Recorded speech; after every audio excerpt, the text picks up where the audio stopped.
పవిత్రమైన లోకంలో జీవించమన్నాడు దేవుడు. ఈ పవిత్రమైన లోకము నీదై ఉంది. హల్లెలూయా, ఆమేన్. ఈ లోకంలో నిన్ను తీసుకొచ్చిన దేవుడు నువ్వు పవిత్రంగా నడవమని చెప్తా ఉన్నాడు. అది స్త్రీకైనా పురుషుడికైనా పవిత్రంగా మీరు ఉండగలిగితే దేవుడు మిమ్మల్ని ఆశీర్వదిస్తూ ఉంటాడు.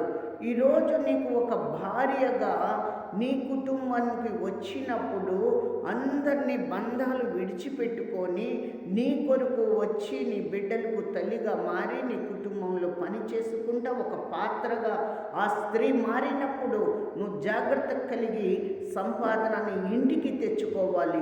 నీ ఇష్టాచారంగా నీ సంపాదనని కడుపులో పోసుకొని ఇష్టాచారంగా తాగి తిరిగి తింటే నీ బిడ్డలు ఏమైపోతారు, నీ భార్య ఏమైపోతుంది.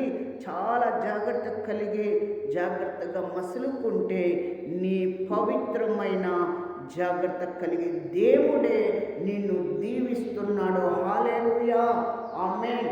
ఈ లోకంలో ఏది మనది కాదు, ఏది